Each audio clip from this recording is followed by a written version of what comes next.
course, today we're talking about classroom management. To begin, I would like to present myself officially to you. I know that I have sent you a few messages in the past couple of months. I'm new to the Centre de Services Scolaires de Laval. I began at the Centre in September, at the end of September of last year. I take care of the ESL in the school board for high school and for elementary, but I also take care of the parcours de formation axé sur l'emploi. And I'm going to start this whole session off by saying thank you to each and every one of you. It is quite a year. It has been quite a 2-year period. And I think that it's very, very important for us to thank you and to recognize Simon. Is it me you're talking to? Okay.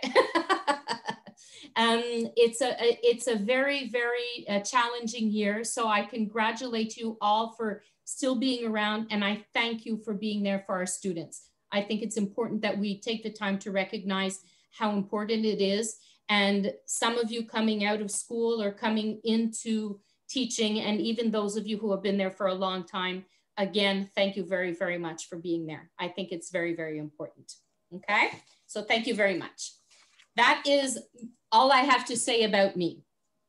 As for our plan for today, the plan for today is to speak about effective class management, obviously. Students misbehave, fact or fiction. I want to discuss that with you. Empathy in the classroom. I will give you a little bit of information with regards to prevention and resolution. This is not an adaptation scolaire course, because adaptation scolaire is a bachelor degree. And in 3 hours, I can't give you what you would learn in 3 years. We all understand that.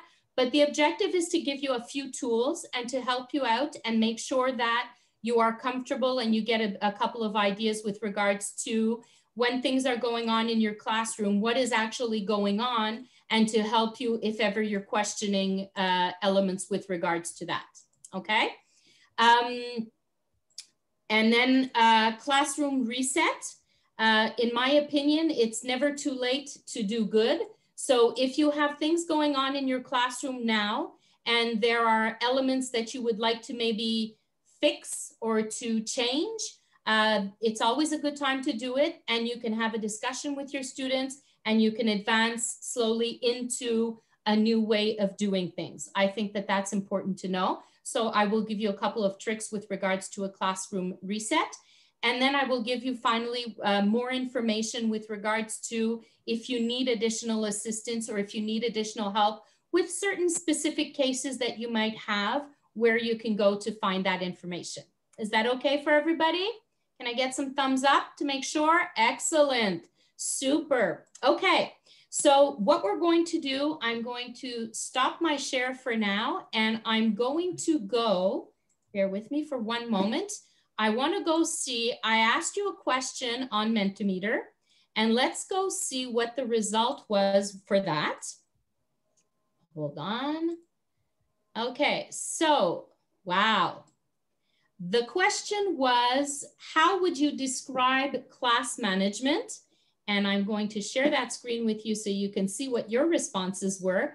It's always interesting to do these Mentimeters. So this is what you said. Class management. The bigger words are the ones that came out the most. So relationships, consistency, coherence, consistent again, behavior, being fair. I love that one. I love that one. Difficult. It can be challenging. We have challenging there. So if you notice, it's the same things that seem to come out all the time. And I wanted to do the Mentimeter also for 2 reasons, because I want you to know that it's something that's very easy to do. And please know that when I show things to you, my objective is always twofold. The first objective is to share new learning or new things with you. And my second objective is also to show you things that you can use in your classroom. So on a sunny Sunday morning, Monday morning, when you come in from a long weekend, you could ask your students to, if they have laptops, of course, or you could ask them to write on a piece of paper a word that represents their weekend. You could ask them to say that, or you could ask them to tell you those words. And then you can enter them into Mentimeter, which is a free tool, and then you can show them on the screen. What's nice as well is that the Mentimeters, they have different shapes. So you could put it, I did it, the basic one, but I've done it in the past where the Mentimeter, actually the word cloud comes out as being a plane or a flower or a tree or something like that, a pencil. So just, I'm giving you additional tools at the same time when we do this, okay? And again, as I mentioned earlier, the objective for me with regards to this course is to give you one place in the PowerPoint presentation that you have received where you can find all of the tools that I'm presenting today for you, okay? So there's a lot of things that are clickable when you go through the PowerPoint, even if you're looking at it on Adobe PDF, on PDF. I see there's something in the chat. It was just when we did the years. Okay, cool. So I'm going to share my screen with you again. So we're good with that, and we're going to continue. So let's start looking at effective class management. When we speak about class management in the school board that we work for, because we all work for the same one, we go with a researcher whose name is Nancy Gaudreau, and she speaks to 5 ingredients to effective class management or efficient class management. We speak about managing your resources, and these are the 5 things that we're going to go through throughout the morning together this morning. Managing your resources. When you do your Bachelor of Vocational Education and Teaching, one of the things that we talk to you about is manage the things that you can control. So when we talk about your resources, of course, we talk about planning, which is the most important part. We talk about the environment. You can, to a certain extent, control the classroom environment that you have. This year, of course, has been challenging, but still, in other years, you could move the desks around eventually a little bit, and so on and so forth. We say have clear expectations, or be clear in your expectations. Very, very important. Develop positive relationships, and it's never too late to develop positive relationships. It's important to know your students. It's important to know what they like, how they feel. It's okay to take time when you start a class to say, hey guys, how are you doing today? It's important, and it's okay to do that. And I don't know how many people here, by show of hands, watched the video that I did on planning. I had wrote that in the notes. Did anybody watch it? A couple of you did, a couple of you didn't. Okay. I'm going to show you where you can find it in a bit. On the ESL website, the new website that I created, there's a video there that's about 25 minutes, and you have the PowerPoint that goes with it. And it explains everything with regards to planning, and for the end of the school year with regards to what the government proposed with learning priorities and so on and so forth. So we say develop positive relationships. I'll get into detail with that, with regards to that in a moment. But most definitely, the climate in the classroom comes from the teacher. So always remember, think back to when you were a student and when you walked into a classroom, you looked at the teacher and you could feel the energy. You could tell right away if the teacher was in a good mood. Our kids do that with us too, eh? We might have noticed that also. They walk into the room, or we walk into the room where they are, and we right away know, oh boy, okay, what's going on? So we need to remember that in your classroom, those children are maybe spending just an hour with you once or twice a week, but that hour, it's all about you. So the way that you model your acting, the way that you act, you react, the words that you say, It's all part of the relationships that you're developing with your students, and it's very, very important. Capture and maintain the attention of the students. We'll talk about that a little bit more in a bit. It's important to have motivating introductions and greet the students at the door. I don't know if you saw it pass on Facebook, but recently there was a lady that was at the outside of her door, and on the side of her wall, she had like, it was a high five, or it was a hug, or it was just a thumbs up, and the children could choose, but every student that walked into that classroom got a personalized hello from her teacher. And that is a very important part of a classroom routine. It makes a whole difference for the students. So that's something that we're going to discuss a little bit more in detail. And then, of course, intervene for indiscipline.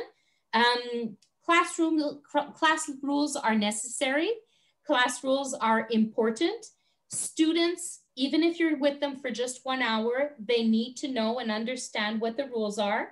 They can be involved in planning those rules as well, so that they understand why they're there. And it will help to maintain a good classroom environment, which will make everything else easier as well. Good? So that's a little bit an idea of what we're going to be looking at. So if we go to the first one, which is about managing your resources, the bureau virtuel of the Centre de Service Scolaire, you all know it, you've all been on it before. There's a section, and if you click on the, if you click on the, when you guys have the PowerPoint in front of you, you will have access to this. So I'm just going to stop my sharing here, and I will share it again because I want to show you the boîte vocale, the bureau virtuel of the school board. Here. What I did is I went, let me just back up a step here. When you log in, you can all see my screen still. Do you see the bureau virtuel here? Yes, okay. So when you log into the bureau virtuel, you have all kinds of options that are available to you. If you click on ressources, and then you go down to des ressources de vos CP, okay? It's the three little people here. You might have used this in the past. We have modified it. I've actually updated it recently. So when you go to Anglais, it will bring you to this page here, and then you click to get to our site. When you click to get to the site, this is the new page that I've created for you. You have one for elementary and one for secondary. Eventually, there will be a page especially for new teachers, but for now, we're going to go, because everybody here is in elementary, so we're going to go to that page. And I just wanted to show you that on this page, my objective was in a one-stop shop. So on this page, you find everything you need for planning, for ideas, LESs, and so on and so forth. So if I scroll down, this is the capsule that I was talking to you about before, which is the training. The idea was to give you tools to help you do your planning until the end of this school year. So you have the capsule that's here. You have the PDF that is here as well. And if you keep scrolling down, you have the learning to be prioritized. You have your programs of study that are there. And if you keep going, you have information on how to collect data, because that's a big thing right now, right? With report cards that will eventually be coming up. And if we have time at the end, since a lot of you may not have seen this, I'll take a moment to chat with you about this. But if not, in the video that's there, which is 25 minutes, I explain everything that's on this page, okay? Global planning, you have tools for collecting traces. You have planning tools that are there. And then you have all kinds of tools for best practices on flexibility, because flexibility, adaptation, modification, those might be words that you heard once or twice. You have information on that here. And then if you scroll down to the bottom, you actually have resources that you can click on for distance learning. For example, Domaine des Langues. Here is the teacher induction website where you have a whole bunch of LES activities and so on and so forth. And here you even have videos. And these videos here, Universal Design for Learning, which is the basis of differentiation, identifying students' needs to maximize planning. There's a whole bunch of very interesting stuff on there. Is that good for everyone? Yes, okay. So I will be referring to the ESL website on a regular basis. And when I do refer to the ESL website, this is the page that I'm speaking about that I invite you to go see. Is that okay for everyone? Good. Are there any questions to date? Therese is giving me a thumbs up. You're good. Nothing in the chat, Geneviève? Everything is good there as well? Excellent. Okay, so we will continue then. Hold on. Give me one moment. And this one here.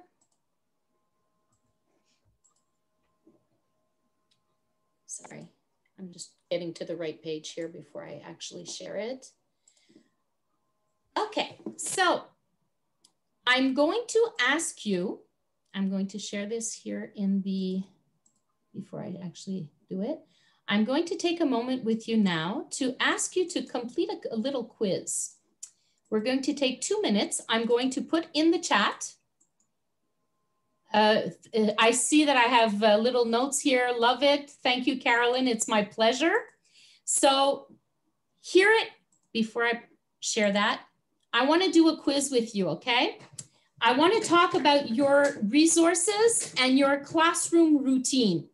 So in the chat, quick quiz, 10 yes or no questions. I'm giving you 5 minutes to complete it. When you have completed, just come back to this, to here, and give me a thumbs up to tell me that you've completed it, and we'll see what the results are. Be honest, okay? We're asking for honesty here. Because I love honesty, let's see what you guys have said.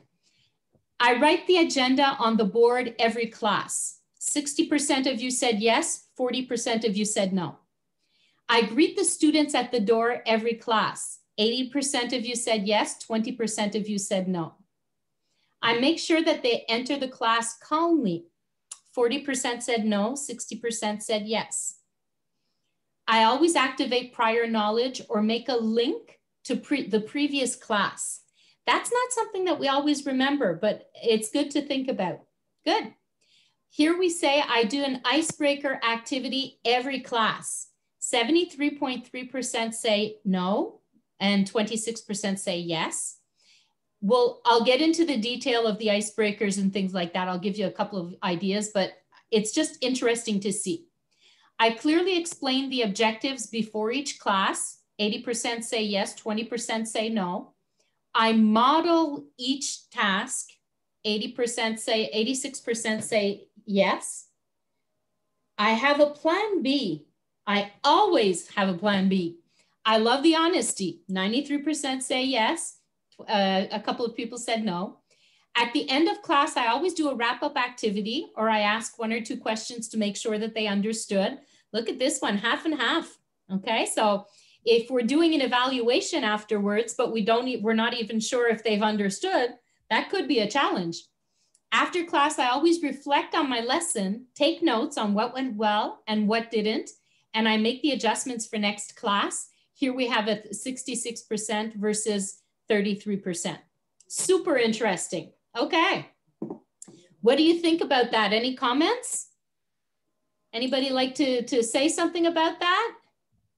I see here, in my case, every class is changed to every day I teach. Yes, same for me, absolutely. Rizerta? Yes, exactly. And Gabrielle mentioned it also in the chat box, because it's different for intensive English teachers and specialists. So yes, it depends on the activity and the day. You have to wrap up the activities. Maybe we do it at the end of the week, not after each class, or at the end of the day also. Yeah, that's a good comment. And when you think of it, however, I don't know about you, but myself, at the end of a day, I have problems remembering what I did in the morning. So if I get to the end of the week, I might have problems remembering what I did on the Monday, for me. So, well, no, it depends on the person, because normally we work, our program is weekly. So you know that you are working on a theme the whole week, and everything is listed. What is work, what has been worked on the first day to the fourth day. So the fifth day we always have the exam of the week. So super. Excellent. It's very organized. Oh, yes, I don't doubt it. You have to be for the intensive English. Oh, yeah. Thank you. Absolutely. I see another comment in the chat. When I start my class, I try to have a transition moments with 3 minutes piano or meditation music. Wow, that's excellent. And that's been proven, eh? Thank you very much, because that's been proven. Relaxation in the classroom, a couple of minutes at the beginning of the class, has been proven to be a very good effect, have a good effect on the students. And I know that some of you only have an hour with them, but if it's an hour where you take 5 minutes at the beginning to calm them down, your hour will be so much more profitable. So I think that's excellent. I also see, and me with simple worksheets or coloring sheets, it works well. Thank you very much. And we have Miss Neri. Yes, this year, you know, it's challenging for everybody, but greeting the students at the door while you're, you know, getting your stuff ready, plugging in your computer, having them disinfect their hands, that's been one of the challenges, to take the time to greet them. You can do it in the morning, you know, when they're coming in, but later on in the day. Yeah, and you know, when you say, it's challenging and everything, I agree. And the fact that you take the time to do it above and beyond everything that's going on is very interesting as well. Thank you. Thank you for sharing that. Excellent. Okay, so thank you for your honesty, everyone. I think that that's super interesting. And it gives us a little bit of perspective as well, and reminds us, some of you may not have had the training which gives you the steps on what we should be doing for a classroom routine, but luckily we're here today and we're going to be looking at that together, okay? So if I share my screen with you again, I also want to show you that on that same page where I had the classroom management test, the Let's Be Honest, right next to that, you have an image, which if you click on it, it brings you directly to the Récit FP, which is routines for elementary teachers. And I love the idea of the cart, because that's more or less representative of a lot of your situations, just rolling around with a cart all week. But there's a lot of very, very valuable information in that PowerPoint that they present, with functional language, tools, tricks, and so on and so forth. So I'm not going to go into it today, but I'm going to let you guys, I did pull a couple of slides from it, but you'll be able to take a look at that when you want after we're done. This is a tool, again, if you click on it, you will have access to it directly. And it's it was created by what's called the SNP, with the group of CPs from the area. And basically what this tool is, I've printed mine out. It's an 11 by 17 that you can print out. And it gives you the steps of everything that we should be doing from before the class, at the beginning of the class, during the class, at the end of class, and after class. So if we're questioning what the steps should be, for example, during the class, well, activating prior knowledge should be there every single time. Modeling the tasks, explicit learning. At the end, a wrap up, self-evaluation, 1 or 2 questions. And after, we should always take the time to stop and think, okay, how did it go for me today? How did my students act? How did they react? What triggered them? What was good for them? How did they feel? It's really an important thing to take the time to reflect upon that, to know what you do. And somebody mentioned earlier that every day is different.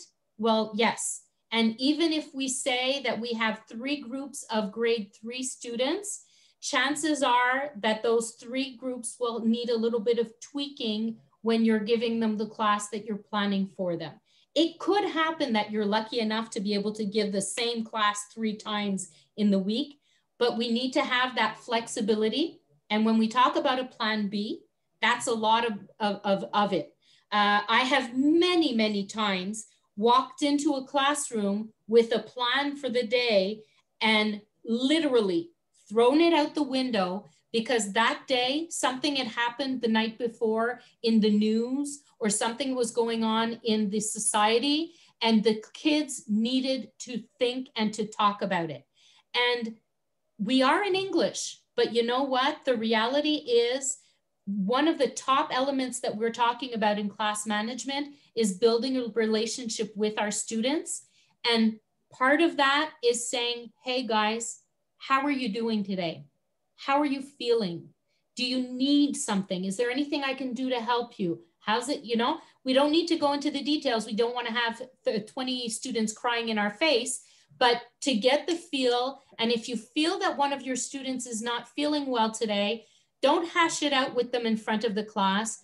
Don't attack them in front of the class. But at some point when everybody else is working, you can take them aside and say, hey, I noticed that you're sleeping on your desk.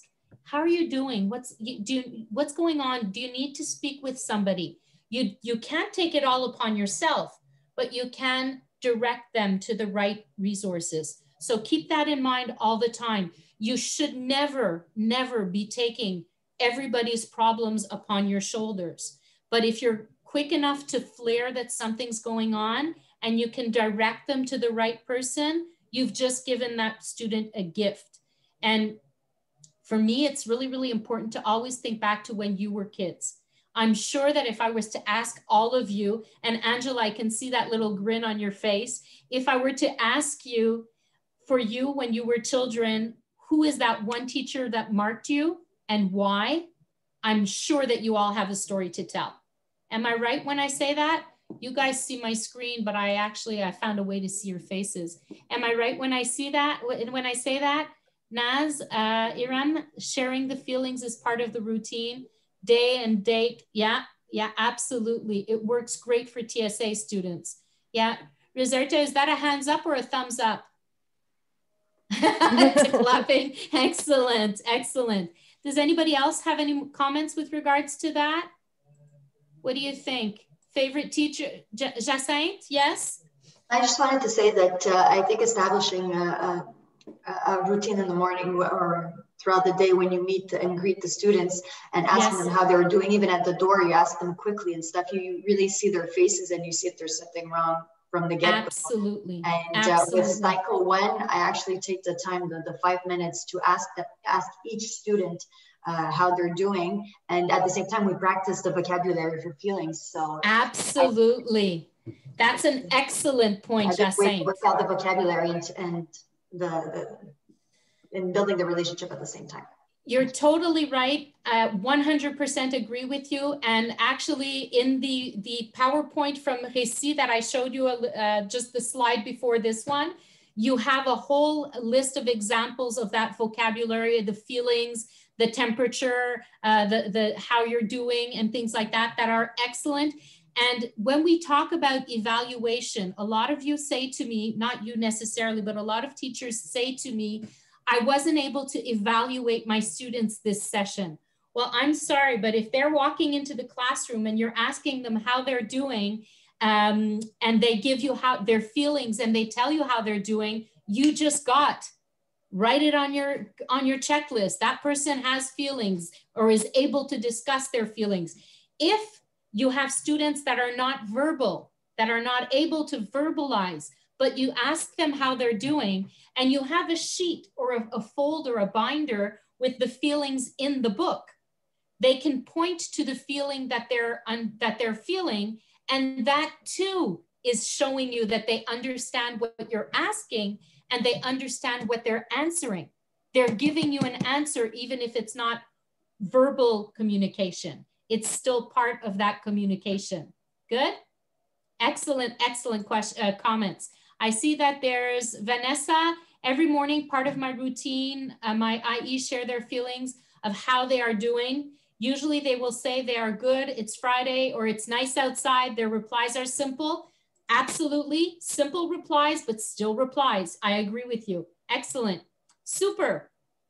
Okay, so here is an example. If you don't have a, Geneviève, yeah? Yeah, there's a question from Elena. Elena, okay, thank you. Well, just open your microphone. Microphone. Mm-hmm. 1 second. Yes, hello. Yes. There is no question. I wanted to add something to the subject. Yes. I wanted to say that each time I spend the time with my students, I try to take notes about their about what they do in the class, the answers they give to me. So that's kind of evaluation for me. Everything they do in the class, it counts for me.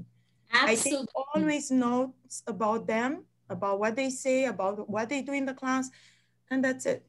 You are totally right, Irene, and absolutely, Elena. And when they're responding to you, when they're talking to each other, and I love the idea about each student having maybe not a full binder, but it could only be a little folder where they have the pictures of the functional language, of the feelings, of the temperature, and so on and so forth. So that when you ask that same question every day, they're able to, if they can't say it, they can point to it. They can show you that they're understanding what you're asking. So they're understanding what you're asking, and they're understanding what they want to give you as a response. So that's excellent. Absolutely, definitely. I see here in the beginning, there was a student who never wanted to talk about feelings, okay? But I kept asking every class. Now after 5 months, he loves to tell it all about his feelings. Absolutely. And that's what you need to do. You need to be repeating. And I call it there's the Wednesday hump in the week. And I truly think that students have the mid-year hump in the year. They get over the fact that you're a new teacher, that they're not used to the students, and so on and so forth. They feel, when we spoke about Angela, I can see you, I'm coming in a sec. They feel that you were able to not judge them. You have created a relationship with them, and now they're open to talk. That's excellent. Angela. Yes, hi. I just wanted to say that I had a student, I'm fortunate enough to be at one of the same schools for the last 3 years. Oh, yes. So I had a student who last year, it just didn't mesh well, and I couldn't really develop a connection with him as I wanted. So yes. He said to me, I hope that you're not my teacher for English next year. And it just so happened that he was on my list as a BL teacher this year for the first time. I got BL with him. So he was on my list. So I said, oh my gosh, when this student comes in, he's gonna, like in September, it was hard. So I had to develop that with him from the beginning. And now I would just say that we're so close that he wants to try to give hugs to me with COVID. And, his mother wrote to me and said that, oh, he loves me and everything's great. But it took time, and it didn't necessarily go well the first or second year, but now that I was able to develop that with him, I feel that it's really good. So I was worried in the beginning, but Angela, since you're sharing that with us, can I ask you, what is it that you did to develop that relationship with him? So, is there what did you do? So he really didn't like English. He didn't want to know much about it. Even last year, he said "c'est nul," meaning like he didn't really care about the topics. So I kind of just got him interested in different things by intriguing, like things that interest him too. And I also asked him what he likes. So I got to know him. I asked him, example, oh, when's your birthday? Your birthday's in the summer. I'm in the summer too. So I tried to go outside of the box. And when he asked if we can do like stuff on sports or topics that interest him, I really got to know him. I think that was important. And before that, I didn't get to know you know, like just something so simple. He came last week and he opened up about being allergic to all 4 seasons. So he has like little bumps, and I just talked to him. I just kept him in from recess, and I said to him, don't worry about being allergic to the seasons. You're gonna be okay. What kind of cream are you using? Just little things, you know, they might make no sense, but I developed you made him feel important, Angela. Yeah. You made him feel important. You showed him that you cared not only about English, but about him as a person. Yeah. Congratulations. I think your whole year is worth it just for that one student. Yeah, good job. It was hard, but now we have the relationship. Good job. Good job. And you've shown as well, Angela, that it's never too late to try.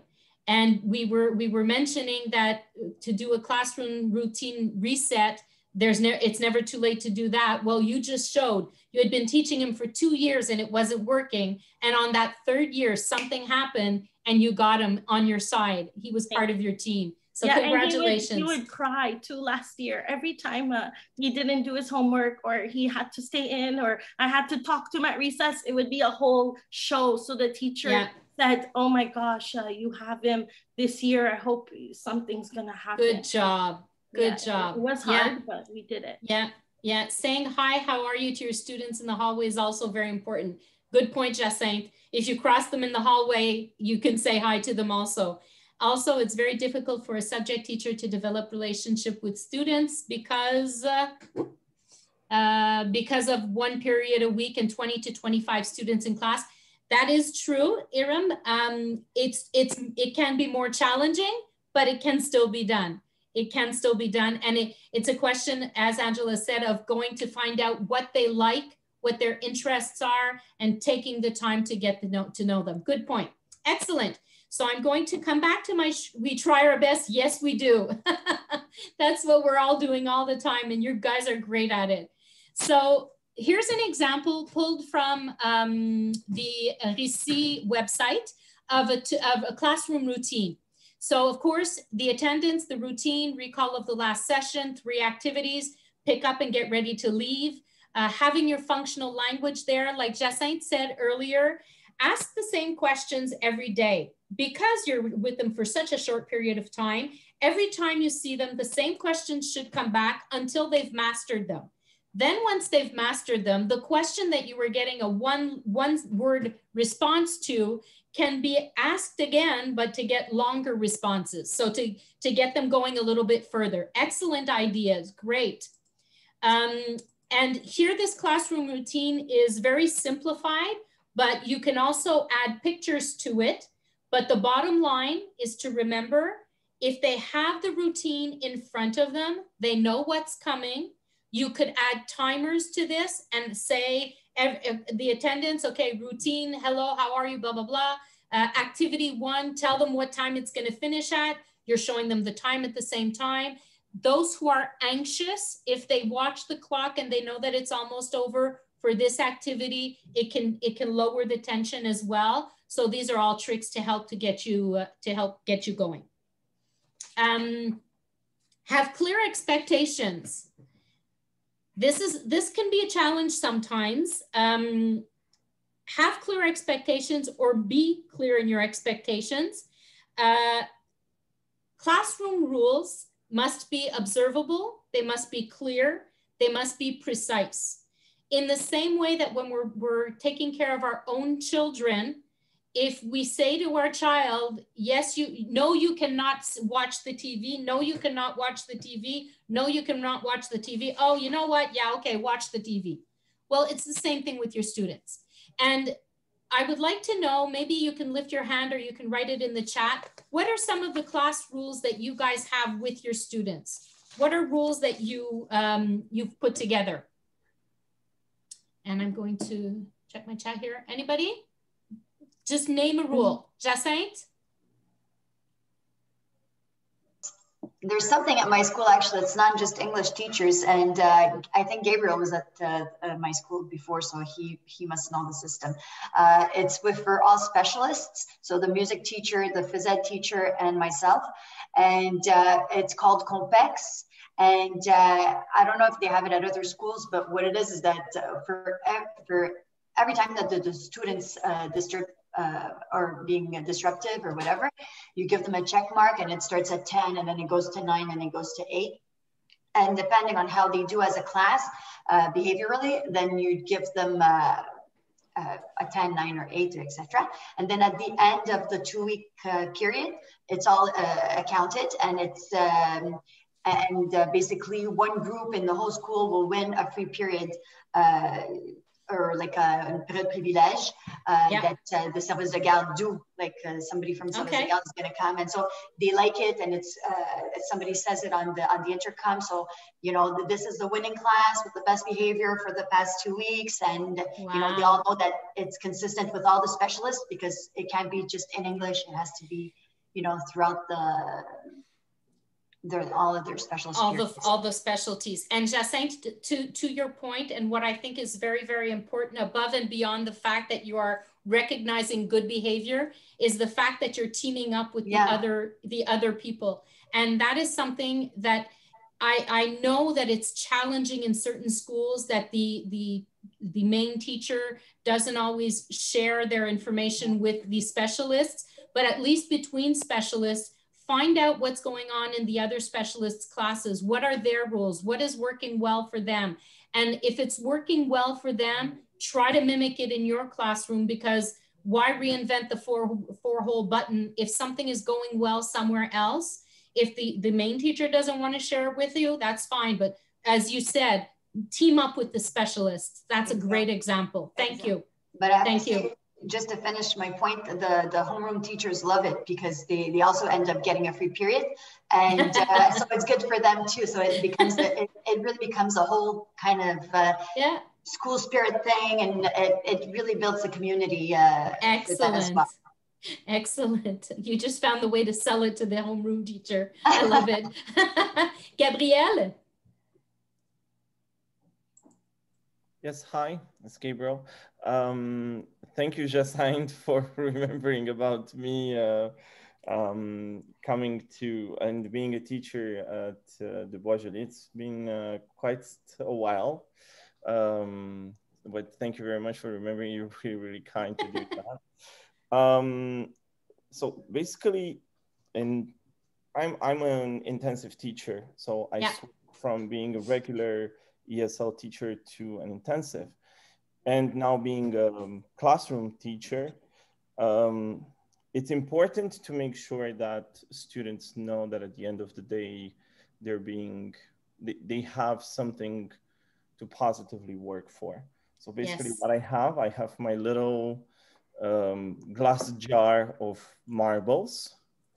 And for each level attained, students get a certain reward as a free break, leading to, let's say at some moment, a reward activity, a reward class for just us, which could be a film with popcorn and with juice and with everything.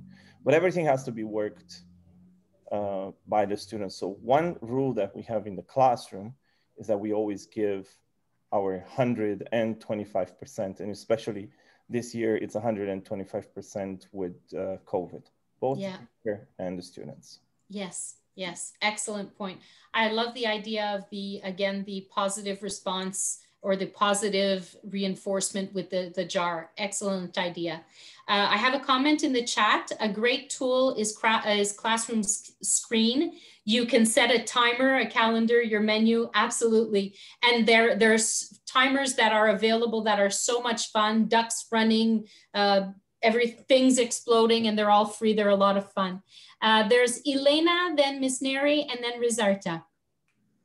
Yes, hello again. Yes. So we have Complex 2 in our school, which is great. But I think as specialists, the best is to have a good collaboration with a homeroom teacher and a positive relation, meaning not negative comments about your class or something. When the teachers have they're positive and they try to help each other, I think it helps the students. Mm-hmm. And what I want to add is each 4 English classes like Gabrielle said before, I have a reward for my students. If they work well, if they listen well, they have a reward. Like we spend 1 hour, half an hour outside where we are going to watch a movie, or do games or something they like, or have English games on computers in English class. Excellent. Good point. Thank you. Thank you. In the chat, thank you, Elena. In the chat, we have a rule. If you can't be kind, be quiet. And what to do with talkative students who can talk non-stop. We'll get to that when we talk about the different types of students. I'll come back to that for sure. Ms. Neri? Okay, so with cycle 1, it's pretty easy. Stickers, you know, reward them constantly. And I have a sticker manager. I don't give out the stickers, the students do. So they go around the classroom, and whenever they give an answer, an English answer, whenever they're raising their hands, they get a sticker. So that's cycle 1 is pretty easy. It's when they get to grade 6 is what I'm struggling with this year, especially that I usually have my classroom, and this year because of COVID, I don't. It's like you're going into their classroom and they're the boss. And grade 6s have put all of us, even the homeroom teachers, through the ringer. And I'm needing any suggestion. My rule is very simple with them. It's respect. So when you talk, I listen. Same for you. If you need, when I'm talking, I need you to listen. And if you have a question, raise your hand. Straightforward. Like I just tell them there's one rule, and it's respect. If we do that, then it's all good. Yeah. But struggling with the grade 6s, and I can use any ideas people have. We'll get to that in the second block of this course. Ms. Neri, that's an excellent point. There's 2 things that I want to just mention with that, and then Rizerta, is that an old hand or a new hand? It's a new hand. Yeah. Okay. And then we're going to move on, but grade 6, there's the hormones. There's everything that's going on outside, and there's many, many different things, but we'll get to that in a minute. We have Vanessa sharing her rules. Look and listen when someone is speaking. Raise your hand and wait. Be kind and respectful. Participate in all activities. Bring your materials to every class. Always be positive. Do your best. Have fun. Have fun. That's a lot of it too. Some students don't want to be doing stickers. I start using stamps. Okay. Class Dojo for individual points. Great ideas coming up in here. Color in a letter from the word English to complete the word to get a reward. So take a look at the chat, guys. There's some good stuff popping up. Rizerta?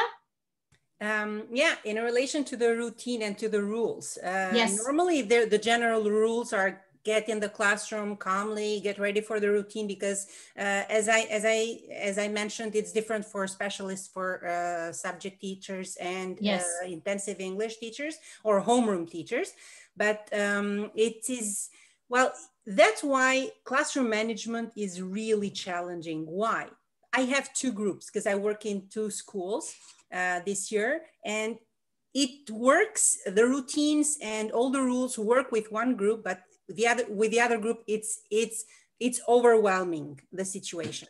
So you need to be very, very, very careful with the students that they don't behave or they do not follow the rules. So what I have found, it works with the students that I saw on the chat box, that what do you do with the students that do not follow the rules? They don't raise their hand. Well, that's why it is very important as homeroom teachers or as specialists to work with the special education teachers, like TLSs, our TLS. They are very valuable. It's their week this week, so we appreciate them. In one of my schools in Val d'Isère, we are lucky to have one TLS for all the 6th graders. So what we do is we do not have to to be, those students do not have to be rewarded, and all the other students do not have to lose their privileges only because their students, the other students do not follow the rules. So what we have is those who behave well. I have a system with ClassDojo too. At the point when they get to 1,000 points as a group, they get a privileged class. But when I see that those students who do not, who have not participated, who have not contributed to the 1,000 points, they are left apart, and the privileged class, they go with the TAS, and they do not participate in the privileged class. This has been working with one of the groups, that is where I have some students that do not behave. Okay. Thank you, Rizerta. We're going to come back to that in the second block, but thank you for the information. Eva, and then we need to go on to the next slide if we don't want to fall behind on our schedule. We could go to the second block. There's no problem. I just wanted to add something, but it's no problem. No, go ahead. No. I want to hear you. Nothing. It was for Miss Neri. I have 2 essay groups, and one of them has been extremely challenging this year. And I actually had to ask another specialist, a gym teacher, what was her way of dealing with the class. Yes. And I think also a very important part is asking other specialists what is their tricks, because we have ours, we're so wrapped up in our own mind. And I experimented a lot this year. It's my first year teaching, especially with COVID, it's been crazy. So just branching out to her has helped me tremendously. I have now I give 3 stars to students as a whole. If, say, for example, I take off all 3 stars that are on the board, they do not get a reward at the end of class, whether it's a 3-minute little video or something, they do not get it at all. If they reach a certain amount of stars, which is, I think I give up to 7, we have a movie as a class and they love it. So I think that's one of the ways you could sort of help the students as well. Eva, with regards to what you've just shared, there's 2 things that I find that are really, really important to make sure that everybody understands. First of all, it has been challenging, and the element of COVID, whether we like it or not, is a big element that we need to take into consideration. We don't know what's going on behind closed doors in the families of these children. And that's one thing. I'm just going to leave it at that. You all know, we all know what we're speaking about. But with regards to the other part of what you said, Eva, because I've witnessed it, you have been experimenting. Yeah. And the most important part is to know and to understand that it is okay to turn the page on something that you've tried and say, okay, you know what? This is not working with this group. And you don't bang your head against the wall for 3 days saying, it always works with all my students. What am I doing wrong? No, it's just, it's not working with this group. So try something else. Don't hesitate to reach out and to ask for help. Excellent points. Thank you very, very much. And I also see in the chat here, stickers, positivity, nice smile, points for each good job, all points that are very, very important. So if we come back to the presentation, with regards to the class rules, on the website for Récit, we have examples that are there. One of them is, I think I took out the first one, but respect, speak English, participate actively, help, and always try. And notice that they're short, they're simple, they're clear, they're easy to understand. There's no yes, but miss. No, it's not respect me from when you feel like respecting me. Yes, but miss, I'm tired. No, it's respect, period. Speak English, well, model it, do it yourself. If a teacher is not speaking English, the students won't speak English. And I tested that many years ago, where I was teaching to a group, and in the classroom, we had students from many different levels. And I don't know why, I had an idea in my head where I figured, yeah, but if they don't understand it in English, I'll say it to them in French. Well, it ended up that for the 75 hours that I taught that group, they never spoke in English. Then I said, okay, forget it. even if my name is Carolyn Murphy and I know how to teach, that does not work. You need to be speaking to them in English. Simplify the sentences, make it simpler, use visuals, but you need to be speaking in English if you want them to speak to you in English. So that's one of the things. Here was the other example. I have a positive, it's the student naming it. So it's different here. I have a positive attitude. I respect others. I sit properly on my chair. I raise my hand when it's my turn to talk. I speak English in class. So notice the difference between the two. The first one here is directive. Respect, speak English, participate, help, always try. Whereas the other one is more, it's my decision. So what you can decide is, what do you want to be doing? Do you want your students to be choosing the rules? If they're implicated, if they're involved, that will help as well. So it can become a whole game. And if you're going towards doing it when you haven't done it, or if you think that the rules have not been respected in the past couple of weeks, or if they've fallen, start over again. Hey guys, we're gonna do a game. We're gonna create a list of class rules. I'm not gonna decide it, you're gonna decide it. See what comes out. You can direct them a little bit, help them out, make sure that they get to the rules that you want. Ask questions, you're making them talk in English, and you'll see what comes out of it. It's really, really worth the try. And when you involve students in the process, you'll notice that it's always good. In the chat, we have Jacinthe who says, we should also remember that if the homeroom teacher does not have a strong bond with their students, our classroom management is going to be harder, regardless of what we do. That's a good point. And at the same time, it doesn't mean that you're not able to get a good relationship with them, right, Jacinthe? And you're agreeing with me, because sometimes you might get a better relationship with them than the homeroom teacher. So that can be interesting as well. The last slide that I want to look at before we go to the break is this one here, pulled again from the tools that we have on the Récit FP. I love the way that when we talk about strategies, asking for permission, may I get my snack? May I fill up my water bottle? If they have the image and they cannot say it, they can at least point to it. They're showing you that they understand. Is that good for everyone?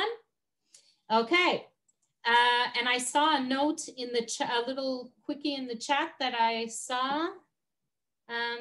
I'll come to it in a second, hold on.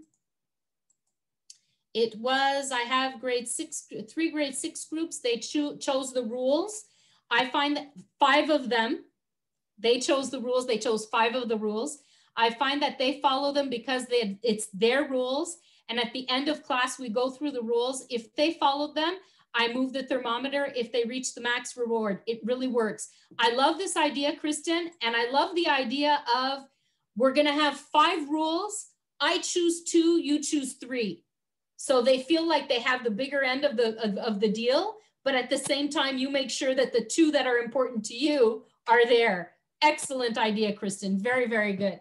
So we're going to take a 10-minute break, okay? Just 10 minutes, it's 43, we come back at 53. And we're going to continue after the break with Students Misbehave, Fact or Fiction. Gabrielle, your hand is up. Yes, I was wondering if I could speak like in a breaking room personally to you. Does it need to be right now, or can we keep some time maybe at the end? At the end, well, yeah, we could keep it at the end. And I think maybe other teachers in intensive English would be probably interested about my question towards you. Okay, so there's no problem. If you don't mind, we'll see how we go at the end, but we'll keep some time at the end. Thank you, Carolyn. Okay, but the reason why I'm saying that, Gabriel, is because if we go into a breakout room now, I only have 10 minutes for you, but I want to give you the time that you need. I think 5 minutes will be okay. More. Excellent. So at the end of the session today, we'll do that. Thank you. No problem. It's my pleasure. So we'll take a break. In this second part of the course, we begin with the question, which is students misbehave, fact or fiction? This is one that I find very interesting. And as we go through the notes, you'll see why. We have a tendency sometimes of always thinking that the student is misbehaving.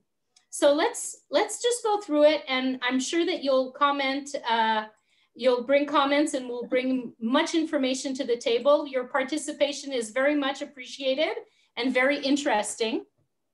So if we think about it, when we see students misbehave, or when we see students in our classroom, here's a couple of ideas to just food for thought. I'm not saying this is what happens in your classrooms, but it's just food for thought. So we say what it looks like. A student who refuses to participate, completely refuses. What it might actually be, are the instructions clear? It's possible that the instructions are not clear to the student. It's possible that the student is lost with all the information that has been given to him. It's possible that the student doesn't understand why he has to do, or I say he, but it could be a she, right? Why he or she doesn't understand what is, why he has to, or she has to do the activity. And when Eva was talking about getting the TES involved in your classroom, well, this is one of the things where students with learning difficulties, if they don't understand why they are doing something, that's enough to turn them off completely. There has to be a purpose for why they are doing the activity.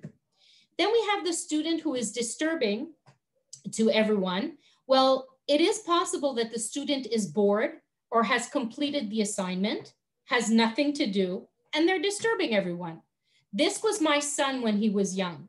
He was always in advance on everybody else when he was doing assignments in his English classes. And the teacher was always writing to me to say, he's disturbing everyone, he's disturbing web. Well, he had nothing to do. He's a boy. What else is he going to do? He's going to talk to his friends. It's normal. And girls do the same thing in this case. And the assignment is too difficult and the student is overwhelmed. So you see where if it's too easy and they have nothing to do, they could be disturbing.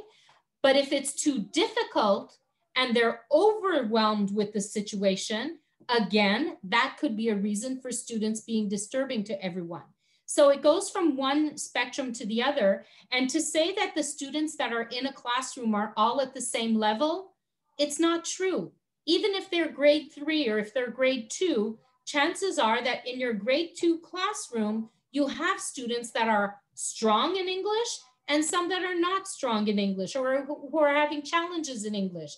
So when we talk about class management, we cannot talk about it without talking about differentiation and adapting your activities to the different levels that you have in your classroom. And if you go and take a look at the slideshow or the presentation that's on the ESL website, I do address that in there, okay? The importance of differentiating for the classroom. Well, we say here, students misbehave, fact or fiction. Let's think about it for a second. The misbehaving student, it can come from the lesson planning. Again, if you need to be differentiating and you're coming in with one plan and expecting everybody to do it, well, the child who is done in 5 minutes will spend the next 25 minutes disturbing everyone else. So in your planning ahead of time, it's important to be thinking about, I know that Paul is going to be finished before everyone else. When he finishes, if I want to keep him busy, what can I give him or make him do to keep him busy or to keep him going? And this comes back to what Angela was saying earlier, find out what interests them. Keep them busy with something that they're going to be excited to do. Give them free time on the computer. Give them a book to read. Give them a privilege because they're done and they did the work properly, okay? So again, student boredom. Unclear limits or rules. This comes back to the rules that we were saying earlier. If the rules are unclear and the students are told, for example, when you come into the classroom for the first 4 minutes or 5 minutes, while everybody is settling in, I want the classroom to be quiet. That's a rule, that's non-negotiable, and it's what should happen. If they come in and they're talking and yapping and yelling and screaming and doing all of this, well, you're not getting your rule across. So they will understand what they will get from that is, I can do what I want. He or she is not going to stop me, and I'm the one in control. So we don't want that. And some students feel attacked. So be careful. And here I see there's something in the chat I just want to check. My students all have busy work in their duotangs for early finishers, as well as have access to English books. Excellent, Ms. Neri. That's a very good thing to have. And students feel attacked. And here, I didn't put, I'm sure you've all seen the picture of the child with words all over their face and they're kind of being strangled. Sometimes it's not what you say, but it's how you say it, especially in these trying times. Every single word that you say to your students, good or bad, will have an effect on them positively or negatively. And I would ask you to think in your life, has that ever happened to you that you had a teacher who said something and that it marked you for the rest of your life, be it positively or negatively? You don't even have to answer, just think about it, okay? We have that happen to us. So you're with them only an hour, but it only takes one sentence to change somebody's life. And that is the first hour of class that you're there, could have been the moment. So stop and think about it. And remember, it's not necessarily what you say. Sometimes it's how it is said, okay? So that is something that we want to think about. When we were talking about planning, every lesson plan should always have at least a plan A and a plan B. Sometimes you might need to get to C or D. And sometimes, as I mentioned earlier, you'll throw it out the window completely and you'll decide, I'm going elsewhere. I don't feel like doing this. It's sunny outside. I want to talk about something else. And that can come from you directly, okay? Empathy in the classroom. So empathy in the classroom. I love empathy in the classroom. Here is, I took a step back with regards to the video that that's on the website. Universal Design for Learning, or UDL, okay, or differentiation. If you look at this picture, in the first one, we're not considering the fact that we have 3 different students. In the second one, we're adapting for them. So we're giving the third one 2 boxes to get up. In the third case, just take the wood off. Take the wood off and let everybody have the equal chance at learning, okay?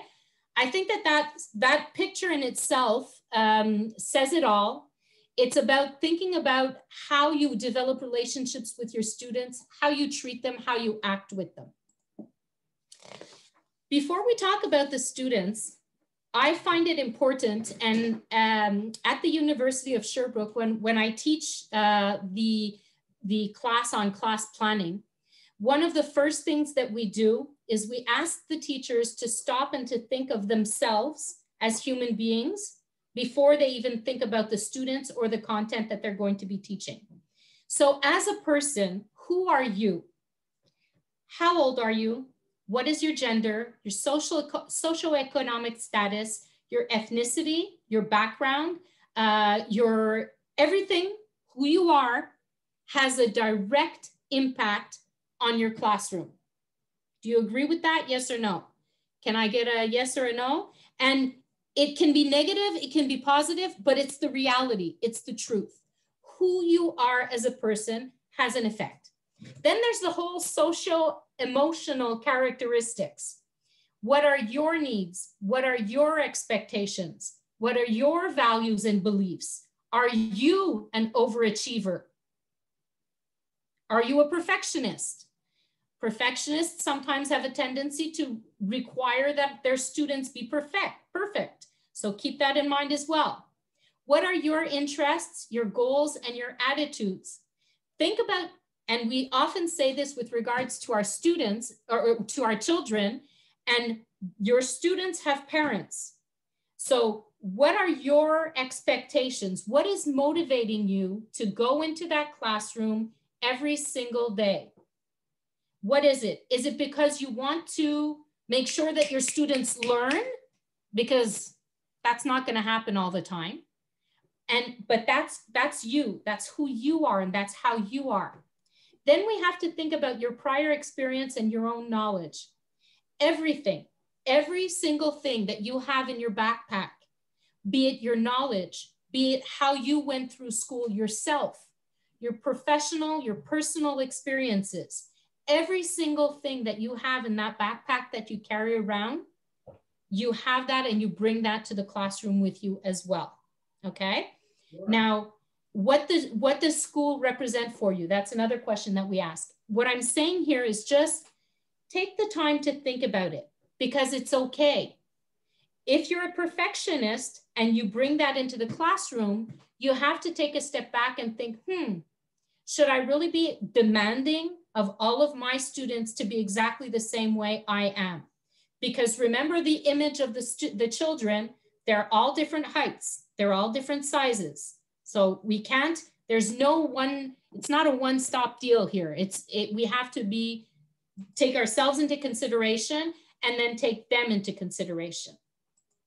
When we take the students in consideration, again, let's think about it first. As students, they have parents as well, right? And their parents have expectations also. And their parents might have had challenges at school, or it maybe went well at school. Their parents might think that English is zero important. And then in the same, I'm not saying in your classes, I'm just saying in some schools, parents don't put any importance on English. And then in other cases, the parents put all of the importance on English. You want to have an international career, you need to be good in English. So if they come home and they're not challenged, or if they're not doing well, they'll react to that. So when we think about empathy, and this is something that was translated, that I translated from our French, Madame Beaumont from 2018, 5 characteristics to describe empathetic behavior, okay? So if you wanna be empathy in the classroom or give empathy in the classroom, step 1, yourself, be calm. Self-control, emotions, tone. You are showing the students how they are going to be expected to deal with situations. So if I, as a teacher, flip out every time something is going wrong in my classroom, I'm teaching my students to flip out when something goes wrong. So we want to be calm. We want to be demanding. Adjust your demands to the context and to the level of maturity of the students. Respectful relationships lead to engaged students. It's okay to challenge them. If a student is strong in English, give them the extra assignment. Push them to where they can take it. In the same way, if a student is having difficulties, don't just turn the page and forget about them. Bring them to where they can go. The idea is to bring every student in your classroom as far as they can get in the current context, which is different right now from everybody else, right? Be firm. Confidence and rigor in your expression and actions. Clearly express the expectations. Here we're matching up with the other researcher that we heard about earlier. Offer support, reassuring authority. So we're giving them positive feedback. We're firm with them. We're demanding with them, but we're doing it in a reassuring way. You've got this. You can do this. You're having challenges, but we can get over it. Then we say be encouraging and reassuring. The student must feel your determination to support them, that they can count on you to help them meet your expectations. If a student feels that you don't believe in them, they're not going to put the effort in. And that will have, and we're talking about class management here, but if a student doesn't feel that they can do it, why will they even think about doing the work? There's no reason for me to even try because she doesn't think or he doesn't think I can do it. So I'm not going to put the effort in. I'm going to disturb the class. And since I can't do it, well, I don't want my friend sitting next to me to do it, because then he's going to prove that he's better than me. So what I want to do as a teacher is I want to show them, each and every one of them, that I believe that they can maybe not do the same thing as their neighbor, but they can do something, okay? And that has a direct impact on your classroom management. And then again, be respectful. Respect the dignity of each student. Any disciplinary measure that you have to take should not be done yelling in the classroom in front of other students. You're having a challenge with Bobby, place everybody, take Bobby aside, sit him down and have a discussion. If you're able to do that, and I know you're probably thinking right now, yeah, right, Carolyn, you try to do that in my classroom. What I'm saying is if you're able to do that and you say, I'm going to take you, Bobby, we're going to talk in 2 minutes. Give me 2 minutes. We're going to talk. And then you take him aside. First of all, he's just been shown that even if he acts up, he's not going to get the showroom in front of everybody else. You're still giving him attention. You're doing it in a positive way, and you might get something out of them. So keep that in mind as well when you're going forward with this. Geneviève, do we have any questions? Yes, there's a question in the chat. Yes, I will. Okay, what if you are calm?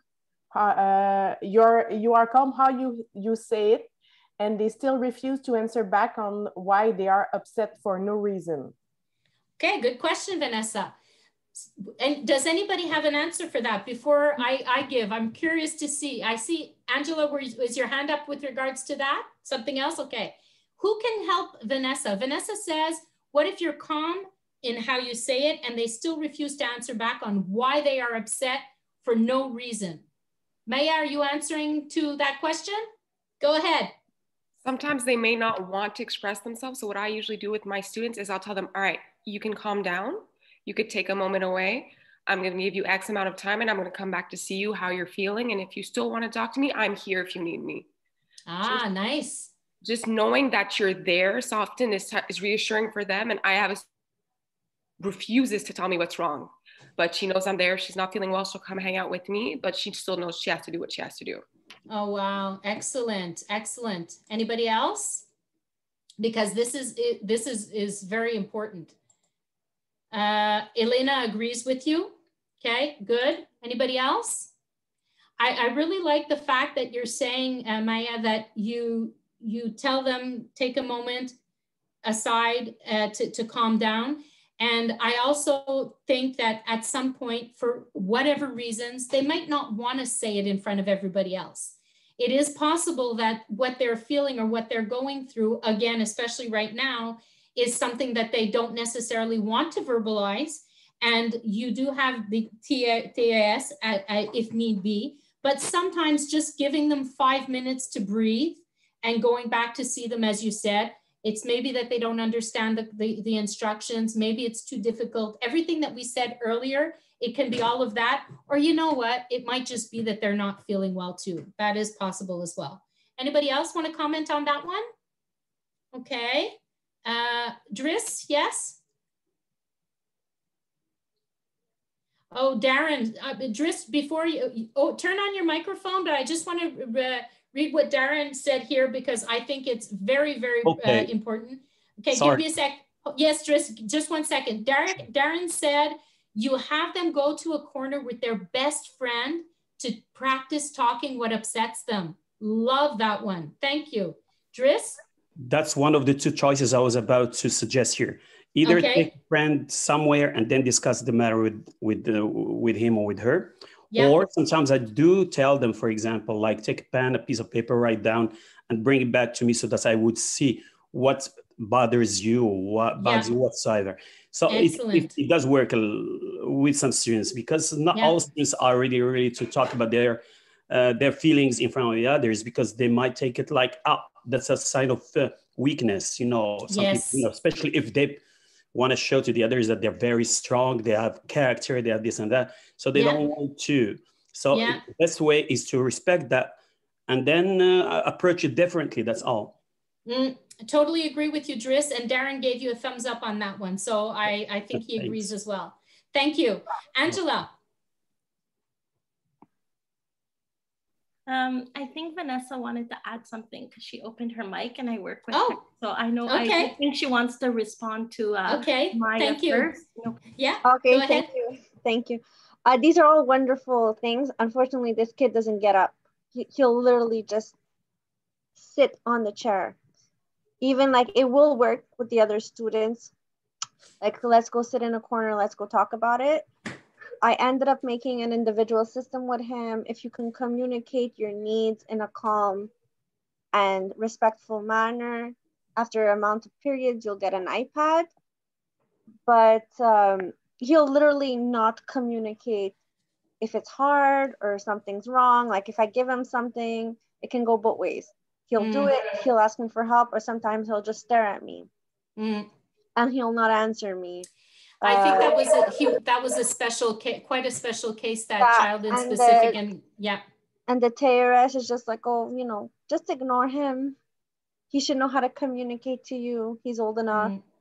So I did the system on my own, but I mean, sometimes it's really like if he doesn't do his homework, it'll be a disaster. Like he'll just throw everything. Vanessa, remind me, we'll come back to that because at this point, maybe we want to get a CP involved, a TAS CP who could maybe help you out with that student because it's a specific case. Thank you. Thank you for sharing. Angela?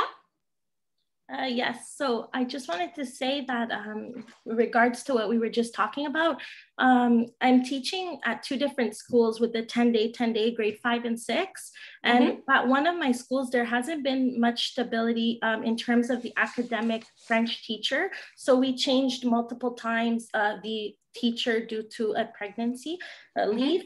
But what I was trying to get at is that I remembered that when I got evaluated years ago, my principal told me that a trick to use with classroom management is to literally just stop the class. So he said, just stop everything. And once they can calm down or find a way to compose, like just to relax, just to really stop everything. And that always stuck with me. But I noticed that about 2 weeks ago, I had basically almost lost control. There was emotions flying everywhere, especially with grade 5, hormones are up. Who was crying, who was stressed, who was screaming, and I just couldn't take it. So a little thing that I did is that I went to Walmart. That's why I got up before. And I noticed that the meditation's not working for my students, but they love to color mandalas. So they love to color. They're always constantly coloring. Or so now I invented CCC, well, it's calm, cool, collected. And what I'm trying to do is that I even gave it to the other teachers in the school to make copies, and they get to tell me, example, I found only animals so that it's boy and girl. Whatever. And now they can stop instead of just stopping the class and having them sit there. Just a suggestion, if they all love to color or something, we all take out our mandala page and we color for, let's say, 10 minutes or 15 minutes, but it's working. And you know, it calmed them down a lot because that's what I use as a strategy. Excellent. Ava loves the idea. It's a great idea. CCC, cool, calm, collected. Love it. Love the drawing. Love the mandalas. In my thing back here, I have about 15 mandala books. It is a form of meditation, so it is a definite great idea. Absolutely, totally agree. Excellent. Good. And okay, so in the chat, it was that we love that idea. So if we continue, I just wanted to bring you, I'm not going to spend much time on feedback. However, I think that there's 2 things that are quite important to keep in mind with regards to feedback. And this tool with a whole bunch of examples on feedback is available on our ESL website, okay? Feedback is important to give as often as possible, as regularly as possible. And what we say about feedback is effective feedback will give the child a chance to understand how he or she did and how he or she can improve, okay? We want it to be timely, so as close to the moment when they did the activity as possible, okay? Then we say we want it to be balanced, not too little, not too much. Positive feedback is important. We want it to be clear and understandable, explicit, so detailed and specific, respectful and supportive, and followed by practice or opportunities to redo what they did and to get it right, okay? So continuous feedback is important. And here I cheated, I switched my two slides, but I like this one here where we talk about the hamburger effect, okay? And the hamburger effect is that normally what we will do is we will try to give a compliment or positive feedback. I can see that you've been trying very, very hard. Then we will give the constructive feedback in the middle, okay? There are certain things like this, and this that we want you to improve, and finish with a compliment or positive feedback. I know you can do this, okay? So keep it in mind when you go to our website and you see this backpack, you'll see that there's a whole list of examples of types of feedback that you can give, but you want to make sure that the feedback is there and it is continuous. And I'm going to tell you a quick little story here about students that I worked with at the university level, which were adults just as you and I are. And we had to switch the course in the same way that a lot of teachers did to an online version of the course. I did everything online and I gave them feedback for everything that they did. Okay, every activity they did, they got feedback. And I always do it positive, constructive, positive. One activity, I did the feedback, but I also gave them a grade. And some of them got a grade of 8 on 10, but some of them got a 7 on 10. They're not used to getting 7 on 10. They were upset. And I said to myself, and it is not something that counted for their final grade anyways.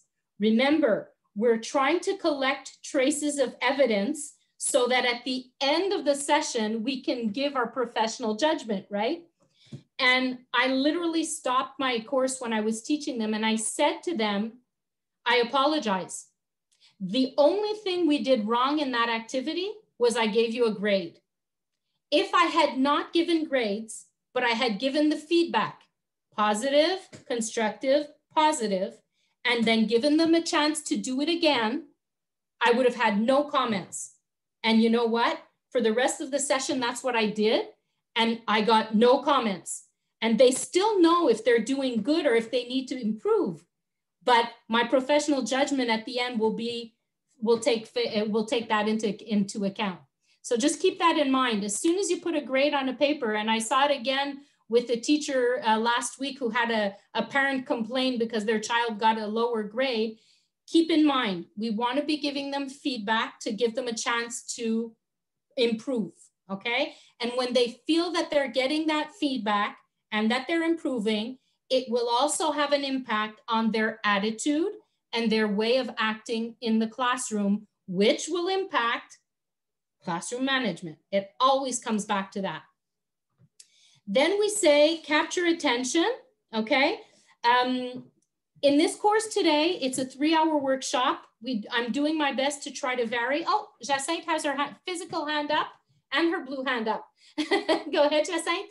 I just have a question about not grading, not putting an actual grade. What do you suggest that you put, like meets the requirements, exceeds the requirements? You'd rather that, or you think it's better that we put something like that on a paper rather than a 3 on 5 or whatever? Well, I'm just trying to understand that. There's many different things around that, but yes, you can. Just think about it. If you see a paper from one of your children that comes back with a 3 on 5, you might have a different reaction as if you come back with a paper that you have just a few notes and needs a little bit of work. You can do this. keep going, and so on and so forth. It's important once in a while, we need grades, right? Because at the end, you're gonna have to grade anyways, but it doesn't have to be all the time. We're validating the evolution of the work, the progression of the work.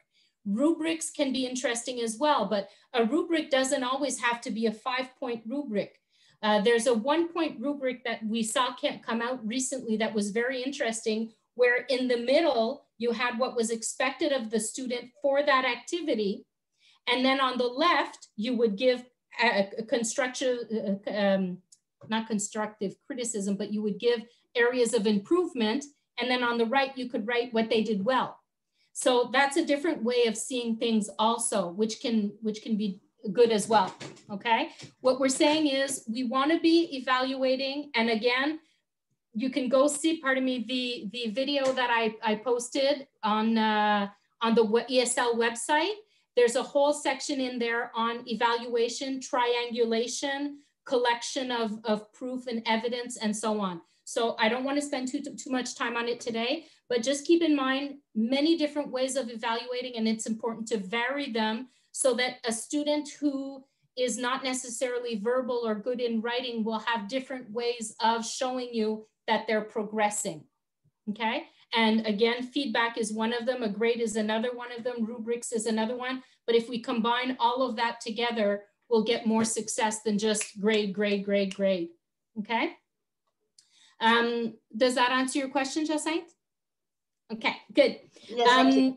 You're welcome. So when we talk about capturing and maintaining attention, we want to think about varying the teaching ways. So teamwork, games, I would say just think out of the box, try different things, dare to try different things. One time I let the students create a game on what it is we were teaching. So they're involved, they're doing their thing. So different ways of varying their teaching. We mentioned earlier a motivating introduction or an icebreaker. You guys got an icebreaker today. I sent you the Mentimeter question yesterday and we started off today with that. So that's something that you can do. You can do all kinds of different icebreakers with the students, and it could be super interesting with them. You can also allow them choices. Hey guys, today, do you want to work as teams or do you want to work alone? One student might say, well, I want to work alone. And then the 3 others would say, oh, really? Can we work as a team? Give them the choices, give them the options. You're engaging them because they took the decision to work as a team. So that can be interesting as well. And don't underestimate when they're working as teams or with their peers, sometimes they end up by giving more work or more quality work than what you would have expected. So that's interesting as well. From our ESL website, if you are looking for learning strategies, the ministry this year has done, and I have this little box here directly on our ESL website. If you click on the Adobe that I've sent you, when you click on it, it brings you directly to the ministry website where they've really put a lot of different tools on the website, the ministry website. So you have everything with regards to support documents, checklists, all kind of really, really, really interesting documents. It was not there before, but they've done that now, okay? So super interesting information. Can you still see my PowerPoint? Yes, okay, good. On the website as well, the ministry website, they have the whole list of these cycle 2 and cycle 3 strategy posters. There are these ones, but there are all kinds of other ones as well. Okay, so these are all ways to help you maximize your classroom routine. So this brings us to prevention and resolution, special students, special groups. I'm going to come back to you for one moment to remind you, this is not a special education class, okay? I'm not a special education teacher. I have a lot of experience with all kinds of different students, but I want to share with you the tricks that we have and some of the elements that are on here. You will maybe have aha moments with regards to, oh, that explains why this student is this way. And what can you do as teachers to try to help my class in cases like this. Is that okay for everyone? Okay, so we're gonna go forward with that. I'm going to share my screen again. Okay, so 4 different types of students that we're gonna talk about today. For each, I will give you what they look like or how they act in a classroom. And then I'm gonna give you a list of do's and don'ts for that type of student, okay? So first of all, whoops. First of all, prevention, okay? All students, all classrooms, we're thinking about this all the time. Explicitly teach expected behaviors, particularly those related to social skills. The key word here is explicitly. For example, I want you to stay seated when you are doing this activity. You're being very explicit. You're not just saying, sit down. Give them, remember earlier I said they need reasons. They need to understand the purpose for what you're doing. Offer assistance when there seems to be discomfort. If you see that the student is disorganized or not motivated, you want to be there and you want to show them that you see that they're disorganized or motivated. You're kind of preventing it before it gets triggered. Sometimes if you see a student who's starting to react, just going near them, and you can have this discussion with them before and say to them from now on, when I see that you're becoming disorganized or you're reacting, I'm going to come and see you and I'm just going to put my hand on your desk. That is my message to you that I know that something is going on. I'm going to finish what I'm doing and then we will handle it together. So just putting my hand on their desk can sometimes be enough to calm them. They know that you've paid attention to them and that you're giving them what they potentially could need. We say use proximity, physical guidance, and touch as well. Of course, we have to be careful with that right now because of everything going on. Provide space and material limitations, but this is going to be part of your planning. You have to say, if you know that you're going to be giving, I don't know, a puzzle for them to do, well, you tell them ahead of time. You have to think ahead of time to say they're going to have one table to do the puzzle on and they have 10 minutes to do the puzzle. If you come in and you give them the puzzle and they start spreading out everywhere and throwing pieces around, and then they've been doing the puzzle for 25 minutes and they have only 2 pieces placed, well, it's too late.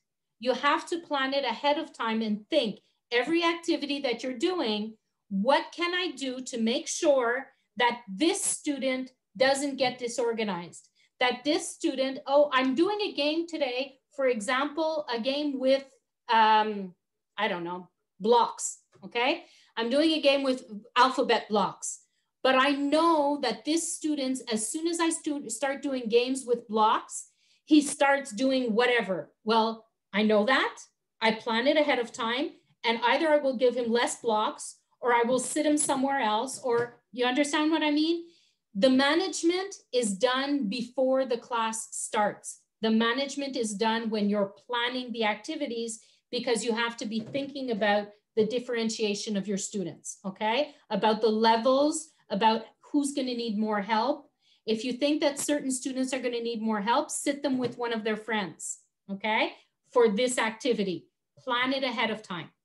Then we say, recognize the factors that precede or trigger the behaviors and act accordingly. You get into the classroom, Johnny comes in and the day hasn't even started, he's already rubbing his eyes. You've seen it before. Every time he comes in when he's rubbing his eyes, you know it's not going to be a good day. So think about it ahead of time and act accordingly based on what you know of this student. Should I call in the TES right away? Should I maybe allow him to sit aside from the group so that I can start the group and come and see him after? Try to think about all those things. And you know, there are lists that I'm going to be sharing with you, but your intuition is also a very good tool. And remember that as well. We say develop collaborative interventions, collaboration with colleagues, with management, with partners. the different people that you can call upon to help you. Jacinthe earlier today spoke about something that they do with the other teams, with the other specialists. Well, that's something to keep in mind as well. We say here, and again, this is from Gaudreau 2017, when used together, these are highly effective methods for preventing a wide range of behavioral challenges. So just these little prevention tricks here, you're ahead of the game. And ideally, we want to be ahead of the game. We don't want to be in a situation where, oh darn, something's going on, okay? So inattentive, what does it look like? Students do not pay attention to details or make careless mistakes. They don't seem to listen. They have difficulties following instructions and completing tasks. They have difficulties getting organized. They avoid or reluctantly does tasks that require sustained effort, loses things, frequently forgets to do daily activities. Ring a bell? Any of your students seem this way? Well, here are some tricks, do's and don'ts. And I'm not going to read all of these. You have them in the PowerPoint that I've sent to you, but let's just pull out a couple of them. Do's, explain verbally with visual aids. Make instructions short and brief. Short instructions, break them down into short parts. He's inattentive. If you give them 12 instructions, you lost him at the second one. What is he going to end up doing? He's going to end up disturbing everybody else because he's lost. He's not there anymore. Don'ts. Don't overstimulate. Don't give long, complicated instructions. Don't be impatient. The more you're impatient with them, the more he's going to leave, okay? And make sure that your classroom is organized and that you're well planned and thought out to be able to go ahead with it, okay? An idea for these types of students, if he's inattentive on a regular basis, and this in the PowerPoint that I gave you, I actually have the website that this was taken from. You can put the bullseye on the corner of their desk. And when you see that they're being inattentive, you come and you point to the red part. And when they're being attentive, you point to the green part. You're showing them that they're at the right place. Good job, Johnny, you're in the green. I can see that you're paying attention. And when Johnny's not paying attention, you show him that he's in the red zone. And this is a trick for you and I as well. If we have moments of inattention, if we have a bullseye, we can point to it that way, okay? So it's a trick that we can use with the students. The impulsive student speaks without raising the hand, acts quickly or without thinking. Somebody was talking about this earlier, speaks constantly, fidgets with hands or feet or squirms in his chair, doesn't stay in place, cute puppy Angela, gets up from the seat when he or she is supposed to be seated, answers questions before they're even finished, right? And I've seen this in online classes where the teacher is trying to explain something and the student is always going ahead. Well, this is an impulsive student. What do we do with him? Well, what we do, we'll try to place him strategically where they will be less disturbing to others, okay? And sometimes it's not all the time, but for certain activities. We can allow them to work standing or kneeling. We can use a disco sit cushion, if you have any. Limit their space with colorful tape, okay? It's not your classroom, not a problem. Come in with something that you can put around their desk. It can be toys, it can be, yeah, I know, Jacinthe, I can tell it's not always easy. I'm good at nonverbal. Use a stationary bike whenever possible. Limit the material that they have access to. Use sensory objects.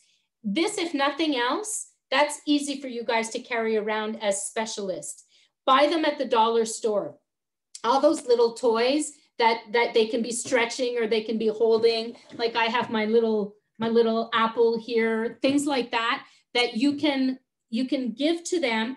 It can even be paper clips. I've done it with paper clips. The impulsive student, you throw a couple, you don't even say anything. You just put a couple of paper clips on their desk. They'll play with them throughout the whole lesson and they'll be quiet. And that doesn't cost much. What you don't want to do, don't overstimulate. Again, no long, complicated instructions. Don't be impatient. Don't be stiff. Don't overload the classroom. If there's too much going on, it makes it even worse for these types of students, okay? Opposition. Your student is stubborn. He argues. He resists instructions and challenges you. He opposes adult requests and rules. He's provoking. He refuses to, or she refuses to compromise and doesn't give in. They are resentful, okay? These are all, by the way, they are challenges of students, but they're actual, sometimes they're diagnosed as an opposition student. We're not in the adaptation right now, but just so that you know, that's what it looks like. What do we want to do with him? We want to value their efforts. We want to give self-esteem. We want to give false choices or compromises. So he's stubborn or she's stubborn. We'll say you have options. Do you want to write a story about school, or do you want to write a story about your grandmother? Well, it's one or the other, okay? Do you want to do the work now, or do you want to do the work in 5 minutes? They're still doing the work. It's false choices, okay? That's what we say when we talk about that. We want to be firm and consistent without repression or punishment. So sometimes in these cases, punishing the student won't give us anything additional. So we want to be firm. We want to give them choices. Sometimes they're false choices, but we want to give them a sense of power, but not all of the control, okay? But it does help them. Avoid power struggles. There's no, if it's a child who's in opposition and that it's diagnosed, gives nothing to be challenging with them. Emulation, you guys spoke a lot about rewards earlier today, and that's a very good example. And again, break up large assignments. You don't want to make multiple requests or offer multiple choices. You don't want to say, do you want to do the work now or later? Do you want to do a story on your mother or your grandmother? One at a time. Take it easy. Don't be emotional or impulsive yourself.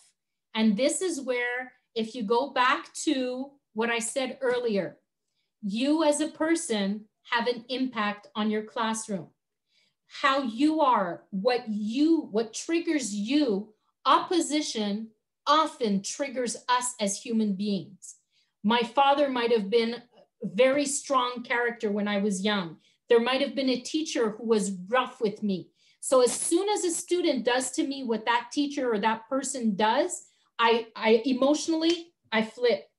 But if you now know what it is, you can control yourself. And remember, the way that you react is going to have an impact on the way the student reacts. You cannot, here we mention, you cannot ignore aggressive or violent behavior. It's not an open house. You have to put your rules down. You have to intervene, or we say intervene, yes, but not in front of the group. When I mentioned before, take him aside. That's a big part of all of this. You don't want to try to argue or convince him that you're right. It's not going to work, okay? So these are opposition. And finally, we have our worried child. Well, our worried child is the one that's anxious. And I think that in our classrooms right now, even children that were not worried before, we now have classrooms with probably 80% of our students who are worried. We're going to finish this one and then we're going to take a break. Students who are worried, they're invaded by anxiety-provoking thoughts. They have ruminations, so you can almost see them as soon as you present something, you see the mouse rolling in their head and you can tell that they physically react. They seek frequent reassurance. Some of them are at your desk every 3 seconds. You might have seen that. Worries about performance. And this worry can often be transposed from the parents. Frozen becomes inactive, pensive, because his energies are devoted to worrying. So they do nothing. But they're not doing nothing because they want to do nothing. They're doing nothing because all they're thinking about, they're not even with you. They're thinking about, oh my God, what if she asks me a question on the simple past and I didn't do my homework on the simple past yesterday, which means I won't be able to give her the answer that she's asking for. She's not going to love me anymore. That's how far it goes. It's the reality of it. They ask many questions about what to expect. So They're constantly trying to validate, did I understand? Did I get it right? What happens if I didn't? They show little interest and energy for new activities. You're pulling them out of their comfort zone. So they don't like it when you do that to them. They have difficulty sleeping and so on and so forth. So what do we want to do and not do? Obviously, we want to give them routines. Just the list on the blackboard is a winner for these students. Time markers. Again, as I mentioned earlier, you can say to them, guys, this activity is going to last 10 minutes, and you put a timer and you tell them, or you put a clock and you put the time to the clock where the activity will finish. So that's another good way. You're teaching them the time at the same time. You could have them write a journal of worries. So when they're, you know, Maya, earlier you said, I'll tell him to take a moment for himself and to sit down and I'll come back to him. Well, while he's in that moment for himself or herself, you can have them write in a journal. And then you can ask them, would you like to share? And somebody, I think it was Dris that said earlier that was talking about writing their what's going on as well. Well, if they write in their journal, you could decide to open it and look at it if they want you to. But if they want that, you can respond to it as well. This is good. We were talking about grade 5 and 6 students earlier. These are tricks that are good for those students as well because there's a lot of worry in them. Relaxation, valuing and emphasizing the efforts that they put in. And what we don't want to be doing, we don't want to be telling them that they're trying to manipulate us. We don't want to be laughing at them. It will just make the anxiety balloon. We don't want to show anxiety about their anxiety. We don't want to deny or minimize it. There is nothing worse than telling somebody who is anxious, oh, don't worry about it, you're going to be fine. That's not what they need to hear. They want to hear that you understand. They want to hear that you're there for them, but don't diminish it. And don't offer too many choices because if you do that, they're going to be even more freaking out and concerned about it. Good? So we're going to, at this point, before our next section, which is the classroom reset, Jacinthe, did you lift your hand or were you just stretching? No, I did. I just wanted to say, a part of the program, I went to Concordia and it was many years ago, but still I see that it's the same thing now with, you know, through my interns and stuff. I find that they don't focus on these things enough and it's not representative of the classroom. So you often feel very inadequate when dealing with, you know, the fact that probably half of our students have different challenges like that.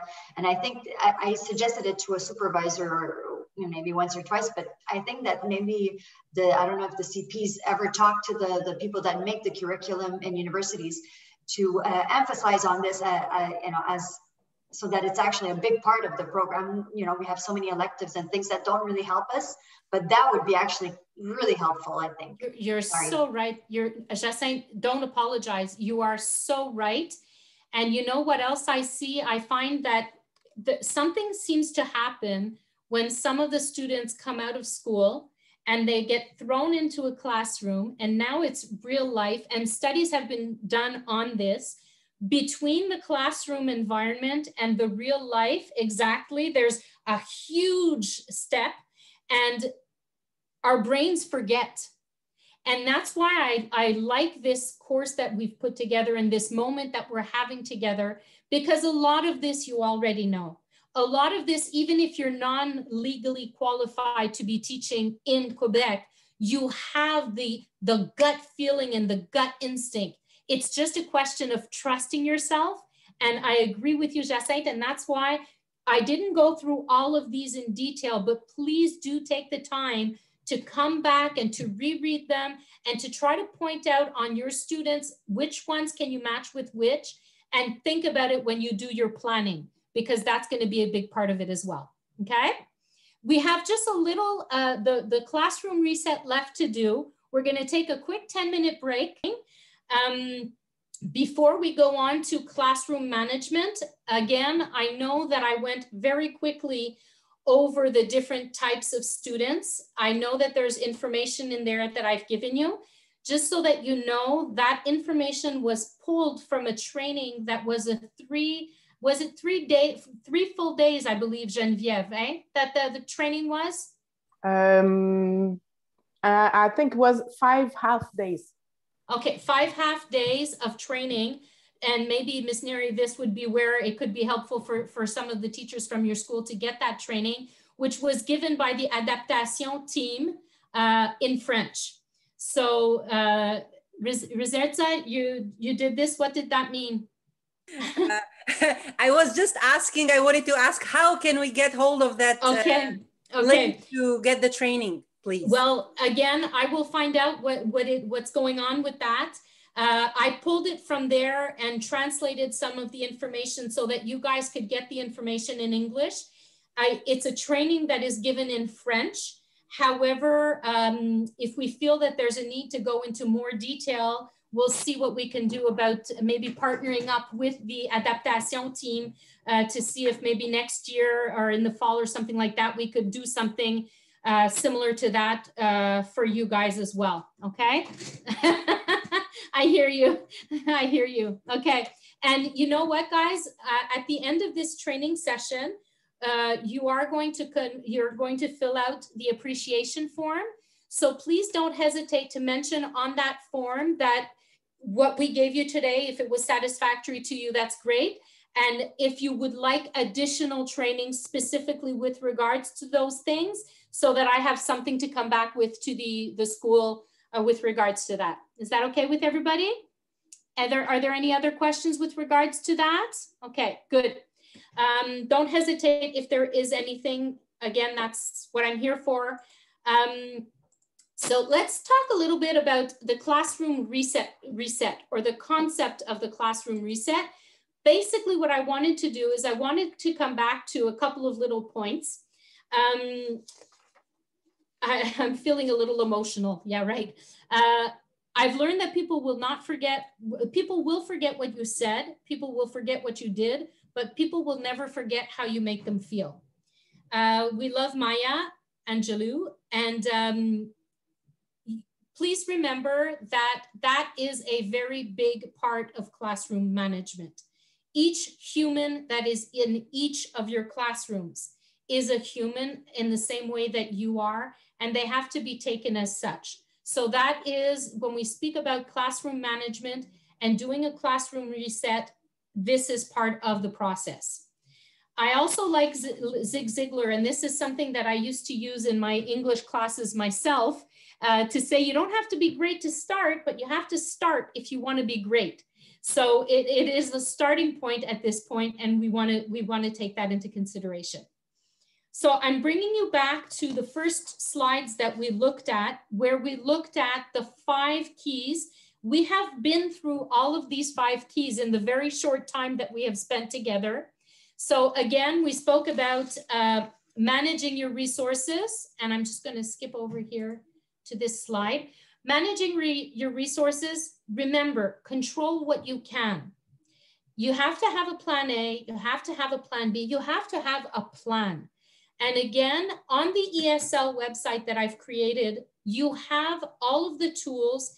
Any one of you could go onto there. You have the learning priorities are there for the end of the school year, what you can be looking at, what you should be looking at. There are tools on that as well for you to be tracking your students and so on and so forth. Think about the environment in your classroom, and please remember, you are modeling for your students what you are expecting them to have as behavior. And I'm not saying that because, who is it that was, the faces have moved around on my screen. Wait, they moved around. Who was talking? It was Miss Neri who was talking about opposition. I'm not saying that you, Miss Neri, are as a person who is in opposition with your students. That's not what I mean. But we do have to, not at all what I mean, and I'm clear that that's not the way you are. But we need to be keeping in mind that we try to stay calm and we try to have an impact on the classroom. We say have clear expectations. Again, be coherent. Objectives, behaviors, rules, and consequences. Involve the students in the rulemaking, give them positive feedback. you would be surprised to see to what extent doing these things will have an impact on the classroom itself.